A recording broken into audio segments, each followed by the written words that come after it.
There's a lot of good things that are happening in manufacturing now.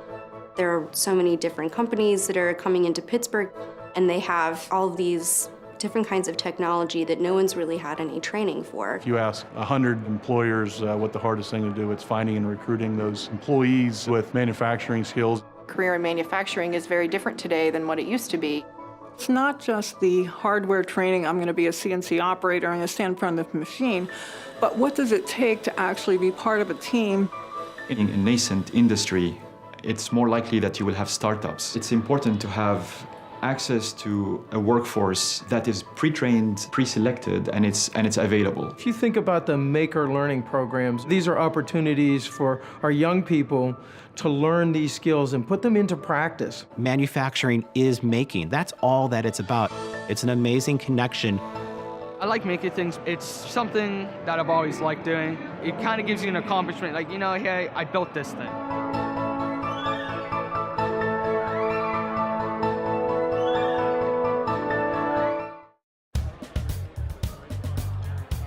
It's the Fluid Power Challenge, and we're trying to build a machine that can pick up a wooden cylinder and move it from one place to another. We have 7th and 8th graders that are actually learning hands-on, real world, what it takes to be part of a team and to learn about science, technology, engineering, math.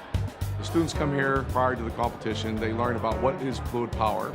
They take that knowledge back with them, and they have 6 weeks to build something that they're going to be able to complete the challenge with. Our team is building a structure that looks like a crane. It picks up the wooden cylinder and it clamps it down, and it picks it up and it moves it back where it needs to be. The students come into this program not having any idea how this even relates to anything as far as their future is concerned. They leave this program not only with a better understanding of what fluid power is and how it works, but they also get to meet a lot of engineers and professionals in the industry that they can connect the dots and say, that's sort of a job that I could potentially have someday. It shows the students how engineers work out in the real field. They have to work with teams, they have to work with deadlines, they have to work within constraints. There's a certain set of students that know they're going on to college. But you take programs like this, it gives other students an opportunity to say, hey, I can have a career. I can be a plumber, I can be an electrician, I can be a tradesman. Not only that, I can be an entrepreneur, I can own my own company.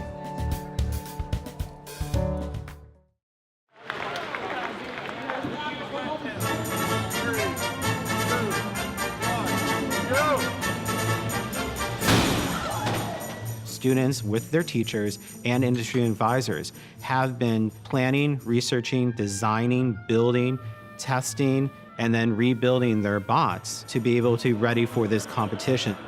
So this is finals. If you lose twice, you're out. I'm in charge of driving the robot. My role is pit boss. The competition is actually pretty fierce. I was here last year also, and our bot's different from last year, but we believe we can do pretty good. Hopefully we can place in the top 10. We have 8 girls on our team. We're the little ladybugs. I'm the captain. It teaches you a lot about teamwork. This is full contact innovation.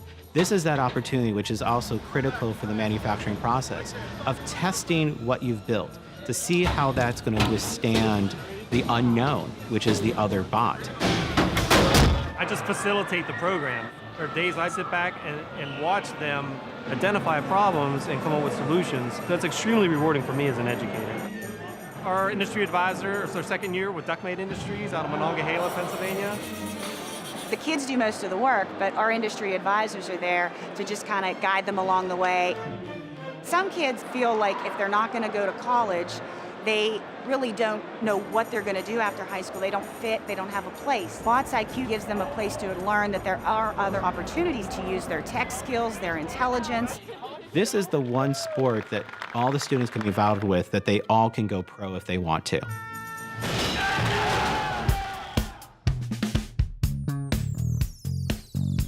We have a heritage of making products in this city.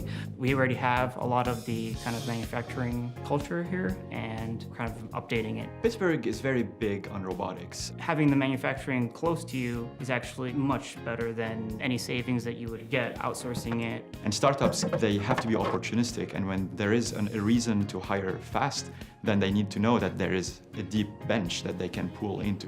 The Made Right Here program is set up to help people who are underemployed get some training in manufacturing so that they can take on new jobs. Our first 250 trainees all came from the ranks of the unemployed. I'm Michael Bagley. I work at Boston Nova Robotics as a senior robotics technician. It's really not a typical job. I got a lot of hands-on experience with CNC machining, metalwork, things that I've never done before, but I always wanted to do. How do you also make sure that people who make products are called professionals, not just hobbyists and tinkerers, but people who want to earn a living? So I mix handmade methodologies, and then I also use some high-tech methods in order to create my jewelry. As soon as I saw the water jet machine, that's whenever I decided, like, I can actually do some small batch manufacturing. Every day, I have the opportunity to learn something new, and really that's what I was looking for. I feel like now I am a part of the maker movement.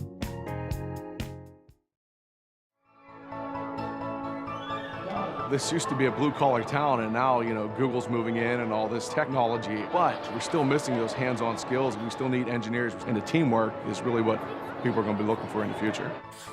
That is what the maker movement and maker spaces have done, and they have democratized the tools. They've opened the doors to everyone. Well, if I had been trying to do this 10 years ago, I probably would have failed. You saw the kids here today. They're excited. They've done this themselves. The look in their eyes when the light comes on. It shows them what people do in real life. Don't be afraid to do hands-on work. Don't be afraid to make things. Don't be afraid to create. If you do want to be a maker, you want to be paid to be a maker, you want to have your education paid for to be a maker, then manufacturing is a career path you should look at.